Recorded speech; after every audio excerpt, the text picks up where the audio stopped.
मी प्रशांत सुरेश नाईक. मी प्रभाग क्रमांक 17 मध्ये इच्छुक आहे यावर्षी. कारण की हा पूर्वीच माझ्या आईचा प्रभाग होता. हा प्रभाग क्रमांक 32 होता. 2013 ते 18 या काळामध्ये माझी आई या प्रभागाची नगरसेविका राहिलेली आहेत. काही थोडाफार नवीन भाग जुळलेला आहे. त्यामुळे आताची जी प्रभाग रचना बघितली असेल तर आमचा प्रभाग क्रमांक 15 होता. पण प्रभाग क्रमांकाचे 2 भाग झालेले आहेत. एक झालेला आहे 14 आणि एक झालेला आहे 17. त्यामुळे माझं पूर्ण लक्ष हे 17कडे आहे आणि मी विचार केलेला आहे प्रभाग क्रमांक 17मधून लढायचं. कारण की मी जे कामं केले आहेत पूर्ण दोन्ही प्रभागमध्ये कामं केलेले आहेत. त्याच्यामुळे मला काही टेन्शन नाही आहे. आणि तिथले मतदार जे आहेत ते सुशिक्षित मतदार आहेत.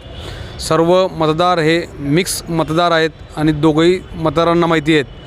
माझ्या पुऱ्या परिवाराच्या परिचित आहोत आणि गेल्या 35 वर्षापासून आमच्या घरात या प्रभागातूनच निवडून आलेलो आहोत. त्यामुळे आम्ही काय कार्य आणि आमचं सामाजिक कार्य काय आहे सर्व जनतेला माहिती आहे. त्यामुळे मला त्या प्रभागात लढण्यास मी एकदम पक्का आहे असं म्हटलं तरी चालेल. कारण की हा प्रभाग माझा फॅमिलीचा प्रभाग आहे. त्यामुळे मला या प्रभागात लढण्यास काही अडचण येणार नाही.